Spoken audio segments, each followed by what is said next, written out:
Саламатсыздар ма, құрметті оқушылар? Бүгінгі біздің сабағымыздың тақырыбы бактериялардың формаларының әртүрлілігі, бактериялардың таралуы. 7-ші сынып биология пәні. Оқу мақсаты: бактериялар формаларының әртүрлілігін сипаттау. Бактерияларды тек микроскоп арқылы көруге болады.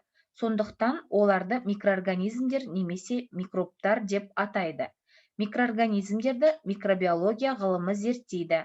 Бактерияларды зерттейтін ғылым бактериология ғылымы деп аталады. Бұл ғылымның негізін қалаған Антонио ван Левенгук болатын. Ашылу тарихы: ең алғаш бактерияны микроскоп арқылы көріп сипаттаған 1676 жылы голландиялық натуралист Антонио ван Левенгук.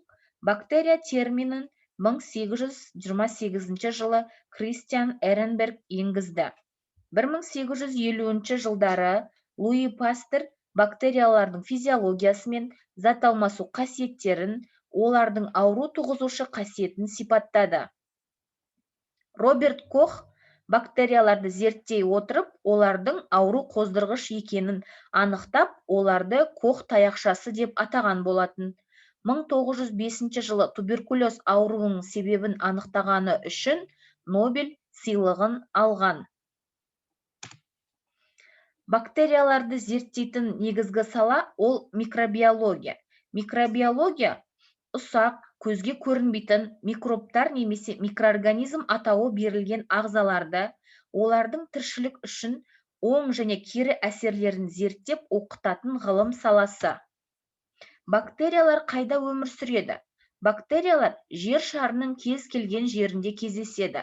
Атмосферада, мұхит түбінде де, ағысы жылдам өзендерде де, өте қатты суықта да, қайнаған сүтте, ядролық факторларда да.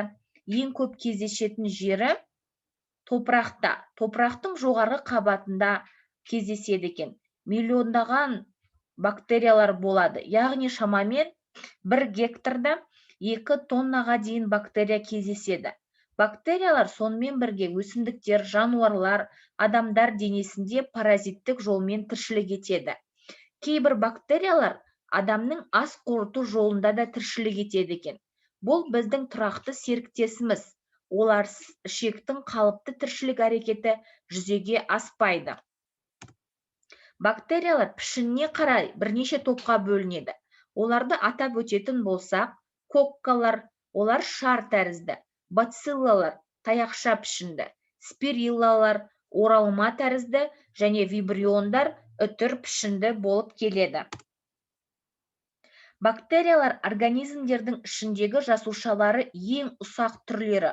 Оның жасушаларының мөлшері 0,1-10 микрометр. Қарапайым типографиялық нүктеден орта көлемдегі 100 мыңға жуық бактерияны көруге болады екен. Бактериялардың пайдасы мен зиянына тоқталатын болсақ, бактериялардың өлі ағзаларда тіршілік ететін түрлерін сапрофитті бактериялар деп атайды.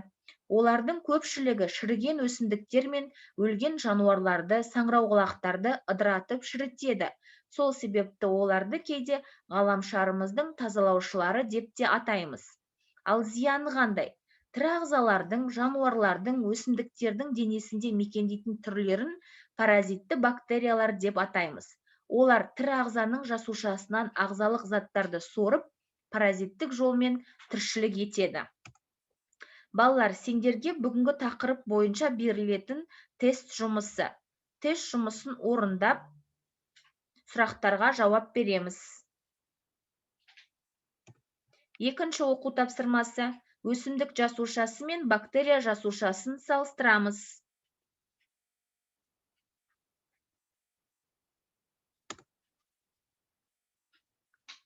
Сабақ аяқталды, балалар, кері байланысты орындап жібереміз.